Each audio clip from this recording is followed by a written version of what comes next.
Ils ont déterré le trésor familial malgré l'avertissement. Personne ne savait ce qui allait les suivre jusque chez eux. La terre avait gardé son secret depuis plus d'une génération. Une caisse clouée, enveloppée d'un linge jauni, les bijoux d'ancêtres, quelques parchemins rongés par l'humidité et des pièces anciennes dont le brillant tenait encore un souvenir. On racontait au village qu'on ne touchait pas à ceux qui dormaient là-bas, au pied du châtaignier mort, que certains trésors sont des cœurs d'anciens chagrins, et qu'en réveillant leur argent, on réveillait aussi ce qu'ils gardaient en eux, rancune, dette, rivalité. Ils s'appelaient la famille Morel, Éloi, le père, pratique, hélas. Mira, la mère, au regard qui ne lâche jamais un détail. Jonas, le fils aîné qui gardait la colère comme on garde une vieille carte. Et Lina, la petite, avec ses mains toujours sales de fleurs et ses rires fragiles. Le besoin avait poussé la main d'Éloi sous la terre. Une maison qui n'en finissait plus de fléchir. Des comptes qui grondaient, une promesse faite autrefois à un voisin. Autant de raisons pour lesquelles la peur de l'avertissement avait cédé devant la certitude des dents serrées. Ils creusèrent au soir, la lumière d'une vieille lampe dansant sur la pelle. Au fond, la caisse.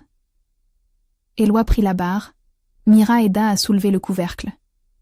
Une odeur d'encaustique et de temps libéré. Les pièces cliquetèrent comme si elles se riaient du silence des années. Un parchemin, rougi au bord, portait un message griffonné. Celui qui ramène la maison au trésor apprend d'abord le prix de ce qu'il croyait posséder. C'était une mise en garde, timide, hélas, mais claire. Ils sourirent malgré tout. Le sourire se vend rarement, se dit Mira en pensée. Qui aurait cru que ce soir-là son propre sourire commencerait à se marchander? Ils rentrèrent la nuit, la caisse sur la charrette, le village endormi qui ne se doutait de rien. À la maison, on fit une fête simple. Bougies, pain, un morceau de fromage partagé comme s'ils avaient déjà gagné un avenir.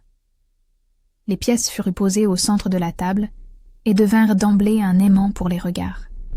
La lumière de l'or, la promesse d'un bas-relief sur leur sort. Et cette première nuit, alors que la maison se rendait au sommeil, quelque chose d'infime commença. Lina remarqua que ses poupées semblaient déplacées. Jonas crut entendre des pas dans le grenier. Mira sentit un froid à l'endroit où, quelques heures plus tôt, elle avait posé la lettre d'avertissement. Si vous voulez savoir ce qui leur est arrivé ensuite, abonnez-vous, restez avec nous pour la suite. Les jours suivants furent d'abord des éclats. On fit des plans. On rénova le toit. On acheta un peu de ceci, un peu de cela. Mais Laure, mise au milieu du salon comme une nouvelle divinité, changea le rythme des conversations. Les petites phrases se firent plus coupantes. Un dîner se termina par des regards qui ne se rejoignaient plus. Les villageois, qui jusque-là accueillaient la famille avec tolérance, commencèrent à chuchoter. Le trésor ne resta pas seulement un objet, il devint une loupe sur leurs défauts. Petits incidents d'abord. Une lampe tombée, sans explication, lors d'une dispute sur le partage. Une bourse oubliée, retrouvée vide. Des mots dits le matin qui revenaient le soir, déformés. Mira voyait Jonas changer. Il devenait plus calculateur, comptait les coups de pelle comme des parts divines. Éloi, qui avait toujours su se montrer prudent, s'attardait désormais à rêver d'une autre maison, d'un commerce qui suffirait à effacer la fatigue de sa vie.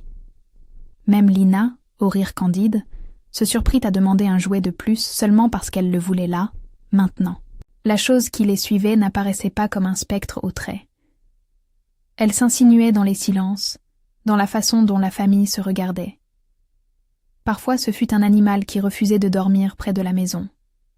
Parfois ce fut la rumeur, qui grandit. Certains disaient avoir vu la caisse luire la nuit, d'autres prétendaient que ceux qui avaient en touché l'or perdèrent le sommeil. Le village, qui avait ses propres règles, regardait la famille tantôt avec pitié, tantôt avec crainte. La solidarité petit à petit se scinda. Puis vint la trahison, plus humaine que dramatique. Un homme que la famille connaissait, un cousin éloigné revenu de la ville, proposa un marché. « Je peux vous débarrasser d'une partie », disait-il en tournant la pièce entre ses doigts. Il suggéra des comptes à ouvrir, des placements promis, au prix d'un partage secret, évidemment. Jonas, emportée par un mélange d'orgueil et de peur, accepta des arrangements à l'écart. Mira sentit un basculement quand elle trouva, une nuit, des factures imprimées, des numéros écrits en marge et la signature de Jonas sur un accord qu'elle n'avait pas signé. La confiance était la première victime. Les mots « nous » et « ensemble » se fissurèrent. La suite porta des coups plus nets. Une dispute éclata au marché. 2 voisins en vinrent aux mains à propos d'un bijou revendiqué. Un incendie mineur éclata dans un réduit, éteint avant qu'il ne dévore, mais la peur resta. La grand-mère, Ada, qui avait été l'âme du foyer, se retira dans le silence. Elle qui avait raconté la légende du châtaignier depuis toujours, refusa de prendre part au repas. Quelque chose lui pesait sur la langue. Les enfants du quartier, qui jadis venaient jouer dans la cour, s'éloignèrent. Le trésor avait transformé l'espace social en un lieu surveillé, et ce qui suivait la famille devenait désormais visible dans la façon dont les autres évitaient leur seuil. Les nuits furent les plus difficiles. Mira rêvait souvent du châtaignier, de ses racines tordues autour de la caisse, comme des doigts, qui refusa de lâcher. Elle entendait parfois la respiration de la maison changer, comme si un deuxième habitant, invisible, avait pris l'habitude d'écouter leurs conversations. Elle essayait de parler à Éloi. Il refusait de croire que l'or avait un effet sur eux. Jonas, lui, se taisait. Le plus petit geste devenait un indice, une porte mal fermée, une clé qui manque, un regard fuyant. Les soupçons se répondent et se nourrissent. C'est ainsi que la peur, plus que l'or lui-même, s'installa dans les repas. Alors survint l'accident qui brisa l'équilibre. Ce n'était pas un coup de vengeance spectaculaire, ni une malédiction qui se révélait en un éclair. C'était simple et terrible. Lors d'une dispute tendue, Ada tomba dans l'escalier. Elle se releva plus lente, moins entière. Le diagnostic ne fut jamais une promesse de guérison. Il y eut l'appréhension, la peur diffuse que tout soit lié. Les voisins murmurèrent que si seulement le trésor n'était pas là, la maison aurait été plus prudente. Jonas, rongé par la culpabilité, se referma davantage, comme si la pièce d'or dans sa poche devenait un pavé sur lequel il marchait sans vouloir tomber. La famille se trouva au bord d'un abîme moral. Le trésor, qui avait commencé comme solution, s'était mué en accusation. Les voix extérieures parlèrent de honte, certains de profit. Les amis autrefois proches se faisaient rares. Mira voyait, avec une clarté qui faisait mal, que l'or n'avait enrichi qu'une seule chose, leur suspicion mutuelle. Elle n'était plus sûre si ce qui les suivait était quelque chose de surnaturel ou la conséquence évidente d'un choix. L'or avait exposé ce qui était déjà en eux. Le choix qui suivit fut silencieux, mais plus lourd que n'importe quel cri. Un soir, Mira prit la caisse et plaça tous les objets sur la table. Elle parla.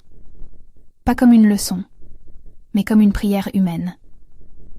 Elle rappela les visages qui avaient à compter, les saisons partagées, la voix d'Ada racontant la légende du châtaignier non pas comme une menace, mais comme un avertissement pour que l'on sache mesurer le prix d'un gain. Jonas restait assis, la mâchoire serrée. Éloi la regardait. Et pour une fois, ce regard ne cherchait pas la monnaie, mais la vérité. Mira fit une proposition. Rendre le trésor à la terre, mais non pas comme un acte d'abandon, plutôt comme un choix de réparation. Elle proposa que la famille invite le village, qu'ils fassent le geste en présence de ceux qu'ils avaient heurtés, qu'ils déclarent, devant tout le monde, qu'ils renonçaient à ce que l'argent représentait pour retrouver ce qui avait de la valeur, la loyauté, la parole donnée, la dignité de n'être pas vendu au plus offrant. La mise en scène fut humble. Ils revinrent au châtaignier, non pas à la nuit, mais au matin, sous la lumière qui lavait les ombres. Les villageois vinrent, certains par curiosité, d'autres par désir de justice, quelques-uns par compassion. Mira creusa. Cette fois, elle ne ressentit ni vive crainte ni triomphe. Elle sentit seulement le poids de la responsabilité qui s'allégeait. Ensemble, ils posèrent la caisse dans le trou. Mira prononça des mots sans grandiloquence. « Nous rendons ceci pour retrouver ce que nous avons perdu. » Puis ils recouvrirent, lentement, la terre, jusqu'à ce qu'il ne reste que la trace d'un cercle. Ce qui suivit ne fut pas un miracle flamboyant. La pluie n'arrêta pas de tomber comme par enchantement. Mais les petites fissures commencèrent à refermer. Ada, avec des mois de repos et de soins, retrouva sa voix et ses histoires, pas totalement, mais assez pour rassembler des rires à la table. Jonas redevint moins secret. Il recommença à parler de projets simples, réparer la charrette, aider un voisin, au lieu de faire des calculs nocturnes. Les voisins revinrent, d'abord prudents, puis comme on revient après avoir traversé une mauvaise saison. La maison ne redevint pas la même, elle resta marquée par ce qui s'était passé. Mais la présence qui les suivait semblait peu à peu s'éloigner. Était-ce parce que la terre avait repris son coffre? Était-ce parce que l'aveu public avait réparé ce qui s'était brisé entre eux? Chacun pouvait choisir son explication. La vraie leçon n'était pas que l'or était dangereux en soi. C'était que la richesse, quand elle est arrachée sans sagesse, dévoile les failles humaines. Elle vous oblige à regarder en face ce que vous seriez prêt à perdre pour un peu plus de confort. Mira comprit que l'avertissement inscrit sur le parchemin n'était pas un sort, mais une invitation à mesurer le prix de la possession. Le trésor avait servi de miroir. Quand ils l'enlevèrent, le miroir se fissura, révélant leur visage vrai. Au final, la famille trouva une forme de réparation moins spectaculaire qu'un miracle, mais plus durable qu'un regain de fortune. Ils perdirent l'or. Ils regagnèrent l'allégeance mutuelle. Ils ne devinrent pas riches. Ils retrouvèrent quelque chose de plus difficile à mesurer. La confiance retrouvée, la capacité à demander pardon et à changer. Mira resta un personnage de force tranquille. Pas parce qu'elle avait autorité, mais parce qu'elle avait choisi d'être celle qui, malgré la peur, fit le geste qui sauva le plus précieux, la famille. Et maintenant, je vous laisse avec une question simple. Mais qui pèse? Si vous perdiez tout demain, qui resterait à vos côtés? Dites-le en commentaire. Si cette histoire vous a touché, abonnez-vous pour d'autres récits qui explorent ce que l'on appelle richesse et ce qu'elle nous prend.